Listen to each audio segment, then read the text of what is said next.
What do you think is the next big challenge for data teams?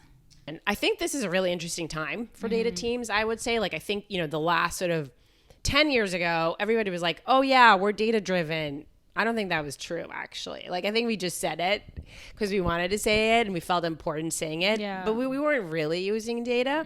I think it's, it was like a handful of people using data in a small pocket over the organization. And they were using data like once a quarter. It's like a checkbox that I exactly. have to do. Yeah. Yes. Or, it's like, okay, it's funny. On the one hand, it's a checkbox. Like, okay, we're data driven. On the other hand, the most fundamental questions, like how many customers we have, super hard to answer for like most organizations. And it's like the most basic question. Counting is extremely hard. Counting is hard. That's what I Exactly. learned. Yeah. We haven't figured out how to count. No one has. And by the way, so that hasn't changed, right? It's still the main problem that we have today. We don't know how to count. Yeah. But I think, it's a stark difference from today, but it's worth remembering that just like a hot second ago, no one was really using data, checking the box to your point. And today, not uncommon for every single team to be a data team, really. Like, doesn't matter what you are, like product engineering, sales, marketing, customer success, you're using data. You have someone on your team who's like analyzing data, maybe in real time, maybe not, doesn't matter, but you're all using data. That is a stark difference. And also there's this, kind of on the topic of buzzwords, there's this emergence of the modern data stack, right? And so whether you're using Snowflake, Databricks, BigQuery, data teams are on the hook now. They've made, like, companies made a big bet on data. They've invested a lot. And data teams, it's like, it's money time for them now. They're like, okay, so now that we've invested so much, show me the money. Like, prove that this is valuable. I speak with sort of data practitioners and leaders on a pretty regular basis. And I want to tell you, like, the hottest topic that people are asking me about now is, like, how to prove our value as a data team and how to show the ROI. Right. And we actually wrote a blog post about this that kind of talks about looking sort of at an attribution model, basically, to say like how much, revenue uplift you've contributed per function.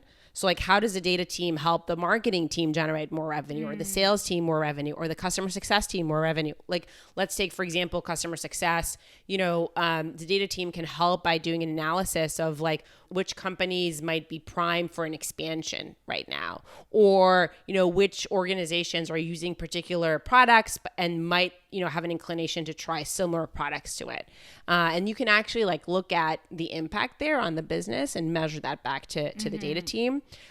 It's obviously a lot harder to do. It's very, very hard. And, so some companies try to do it directionally, but I would say like that's really one of the things that folks are struggling with. I think the other thing that, we are personally working a lot with companies on is on looking at some metrics sort of actually around data reliability. Yeah. So whether that's time to detection. So if in the past it took like, 7 days or longer to identify an issue, can you reduce that to a couple of hours? The second is time to resolution. So from, when an incident started until it's resolved, can you shorten that time? Yeah. And then overall, like percentage uptime or downtime, like what percentage, defining SLAs actually for like, high importance asset that you've identified. Maybe there's some key tables that are most important, and kind of holding yourself accountable to metrics like data uptime. Yeah. I think measuring the ROI of a data team is really hard, especially part of their job is to generate some insights, and they could inspire a business decision, but it might not necessarily result in an immediate ROI. So, but you also know you have to have a data team here. You need to measure things. So do you have any advice on how to specifically measure the ROI? So besides the time you saved, what are some other things you can measure the ROI for example, a specific piece of insights or a research you've done? Yeah. So there's various ways that teams measure. I'll just, mention a couple. One is operational efficiency. So to your point, how much time have you saved for a particular function? The second is reducing time to insights. So from the time that you have a particular question to actually being able to answer that. Actually, Red Ventures is one of our customers who's done a lot of work on that.